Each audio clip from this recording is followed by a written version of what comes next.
तो गाइस मैं हूं अभिषेक और आप देख रहे हैं रेसल अभी। तो भाई देखो, हमको अब रिसेंटली जो हमने NXT का एपिसोड देखा प्रीमियम लाइव इवेंट का, तो वहां पर हमने देखा कि डोमिनिक मिस्टेरियो अपनी चैंपियनशिप हार गए। एंड जैसे ही वो अपनी चैंपियनशिप हार गए तो तुरंत ही सोशल मीडिया पर रूमर्स आने लगे कि WWE ने फाइनली अब स्टार्ट कर दिया है जजमेंट डे को ब्रेक करना। एंड यहाँ पर जो डोमिनिक मिस्टेरियो भी अपनी चैंपियनशिप हारने के बाद जो कमेंट पास कर रहे हैं या जो वो बोल रहे हैं कि मैं किसकी वजह से हारा हूँ, तो वो भी जजमेंट डे को ही टारगेट कर रहे हैं एंड बोल रहे हैं कि वहाँ पर मिस्टीरियो कमेंट्री पर था इसलिए मैं उसकी वजह से हार गया। एंड जजमेंट डे में से एक भी मेंबर मेरी मदद करने के लिए नहीं आया एंड तुम लोगों की वजह से मैं अपनी चैंपियनशिप हार गया, क्योंकि रे मिस्टीरियो वहाँ पर बैठा बैठा कमेंट्री कर रहा था एंड मेरे ऊपर काफ़ी ज़्यादा प्रेशर हो रहा था। एंड उस प्रेशर को कम करने के लिए जजमेंट डे का एक भी मेंबर मेरे साथ नहीं था एंड उसी प्रेशर की वजह से मैं अपनी चैंपियनशिप हार गया।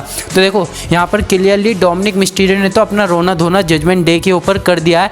एंड यहीं पर से अब करंटली स्पेकुलेशन आने लगी है कि हमको रॉ के एपिसोड में अब WWE जजमेंट डे के टीजेस देने लगेगी कि ये ब्रेक होने वाली है। एंड क्या यहाँ पर अब से डोमिनिक मिस्टीरियो सबसे पहले निकलने वाले जजमेंट डे से, तो ये भी मैं आपको बता दूं बिल्कुल भी नहीं। यहाँ पे जो पहले रिपोर्ट्स आ रही थी वही रिपोर्ट्स अब भी कंटिन्यू है कि डेमियन प्रीस्ट वो पहले सुपरस्टार होंगे जो कि जजमेंट डे को ब्रेक करके जाएंगे। एंड मे भी हो सकता है नेक्स्ट जो रॉ का एपिसोड आएगा उसमें हमको टीजेस भी देखने के लिए मिल जाए। अब हालांकि ये चीज़ एकदम से तो नहीं होगी, लेकिन धीरे धीरे करके WWE इसको प्लान करेगी। जैसे हमने देखा कि ब्लड लाइन के फ्यूड को भी WWE धीरे धीरे बिल्डअप कर रही थी एंड अब भी धीरे धीरे बिल्डअप कर रही है। सेम चीज़ हमको ऐसे ही जजमेंट डे पे देखने को मिलेगी, लेकिन जजमेंट डे का इतना धीरे धीरे बिल्डअप नहीं होगा। हमको मोस्ट प्रोबेबली हो सकता है यहाँ पर डेमियन प्रीस्ट सबसे पहले अपने money in the bank and selfishness की वजह से यहाँ पर से जजमेंट डे को लीव कर दें एंड उसके बाद फिर आएगा नंबर हमारे फिन बैलर का। एंड बस उसके बाद फिर जजमेंट डे 2 जन का एक ग्रुप रह जाएगा, जिसमें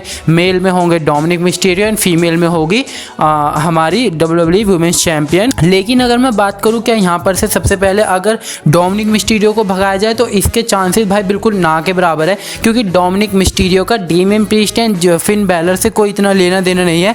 उनका लेना देना है रिया रिप्ली से। एंड रिया रिप्ली की वजह से डोमिनिक मिस्टीरियो का जजमेंट डे से निकलना एक बहुत ही ज़्यादा मुश्किल चांस है। तो इसलिए जो यहाँ पर सबसे पहले सुपरस्टार होंगे जो जजमेंट डे से वॉकआउट करेंगे वो होंगे डेमियन प्रीस्ट। बाकी अब आप लोग के क्या थॉट है इसके ऊपर, आप लोग मुझे नीचे कमेंट सेक्शन में बताओ।